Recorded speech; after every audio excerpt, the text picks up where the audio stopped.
Assalamualaikum warahmatullahi wabarakatuh. Kembali berjumpa dalam renungan pagi bersama saya Junia English. Nah, kali ini saya akan membuat sebuah video. Video ini adalah yang mungkin udah pernah didengar ya, tapi saya ulang kembali. Yaitu topiknya adalah Quran sebagai pedoman hidup. Subtopiknya hubungan Quran dengan organisasi Islam. Bismillahirrahmanirrahim. Tujuan berorganisasi dalam Al-Quran masuk dalam surah Asy-Syaff.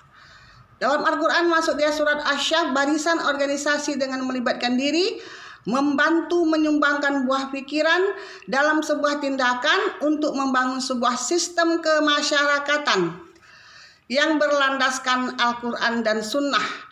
Quran surat Asy-Syaff ayat 4. Orang yang disukai adalah orang yang berjuang dengan barisan yang teratur, seperti bangunan yang kokoh, manajemen organisasi secara Islam dan profesional yang sesuai perkembangan zaman, yang tidak bertentangan dengan nilai Islam. Seiring dengan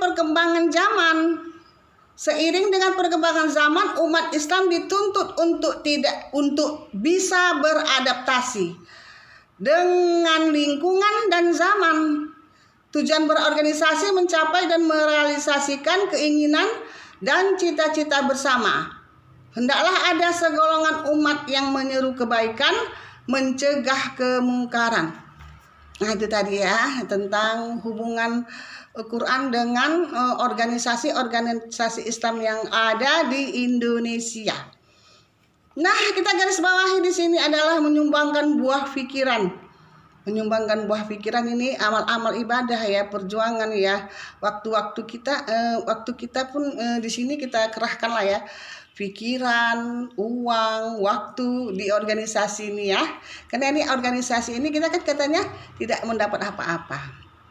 Nah, saya juga nggak tahu ya, karena saya juga ada mengikuti organisasi, ada juga mengikuti yang tidak organisasi dia.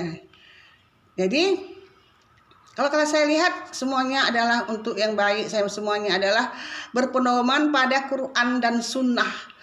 Nah, jadi negara kita Indonesia ini kan Pancasila kan. Pancasila itu kan satu ketuhanan yang Maha Esa. Dan undang-undang kita kan berdasarkan Pancasila, dan berdasarkan juga Pancasila berdasarkan ketuhanan yang Maha Esa. Ketuhanan Maha Esa adalah sumber-sumbernya adalah dari Quran dan Sunnah ya. Jadi itu pun kan misalnya lah ya. Jadi ini menyumbangkan buah pikiran dalam sebuah tindakan untuk membangun sebuah sistem kemasyarakatan ya.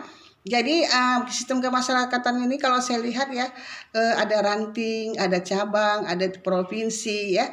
Jadi dia dikatakan ya yang berlandaskan Al-Quran dan Sunnah yang teratur ya. Ada misalnya ada iurannya, ada bendaharanya, ada ketua gitu, maksudnya dari ranting sampai cabang ada ketuanya gitu, teratur dia. Uangnya kemana, disumbangkan kemana, itu semuanya dalam nilai-nilai Islam ya. Nilai-nilai Islam itu apa? Jujur ya kan, jujur, bersemangat membangun. Untuk apa membangun itu? Untuk anak cucu kita. Kalau kita lihat di lingkungan kita ya, ada pembangunan yang dikatakan ya dari TK, SD, SMP, SMA, perguruan tinggi adalah sebuah organisasi besar, kita lihat ya. Nah, kita lihat di situ demi untuk anak bangsa. Kemudian ada lagi kesehatannya ya, kesehatan.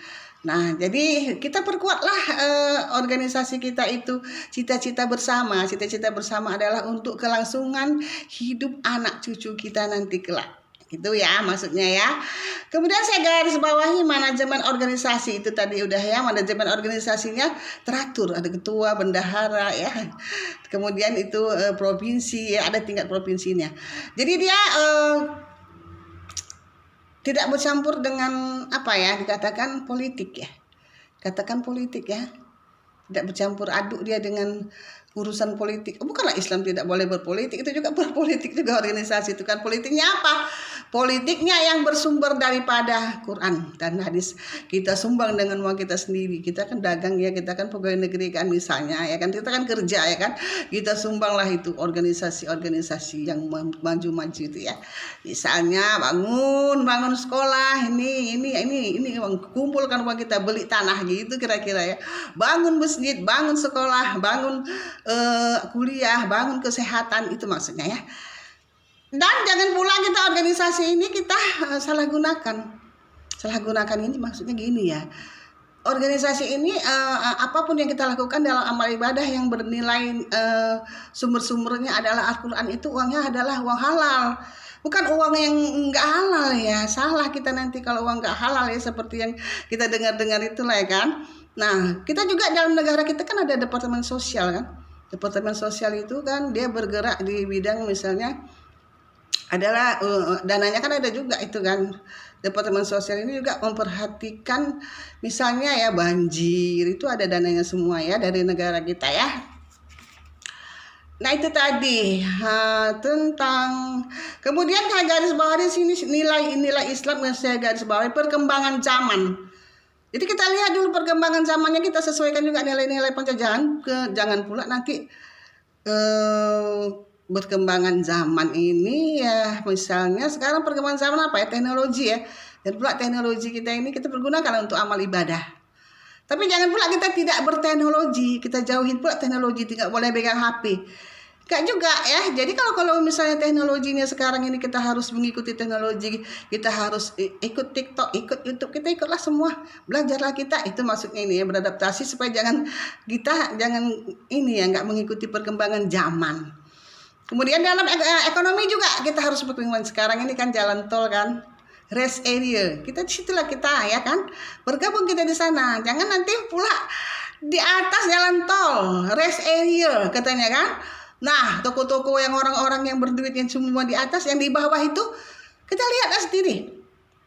Buka pula di situ kafe, sumber-sumber, tahulah kita ya semua ya. Kita tengok sendiri ya. Jadi rusak ekonomi gara-gara jalan tol, jangan ya. Kita harus beradaptasi. Jadi kalau kita di jalan tol rest area, kita pergilah ke sana, ekonomi kita harus di sana juga. Jangan pula bangsa lain pula yang di sana menjadi pemodal ya. Jadi begitu banyak nanti jalan tol di mana-mana, yang di bawah ini yang ekonominya yang nggak bisa menyewa di jalan tol itu bagaimana? Itu kita harus kita pikirkan juga. Jangan kita membangun, mau hebat, ternyata rakyat kita menderita, rakyat kita kelaparan. Nah itu tadilah, mari bergandengan tangan dalam organisasi kita mengatasi masalah kehidupan pribadi kita, kehidupan keluarga kita, kehidupan bangsa kita. Oke, demikianlah. Semoga ada manfaatnya. Wabillahi taufiq wal hidayah. Assalamualaikum warahmatullahi wabarakatuh.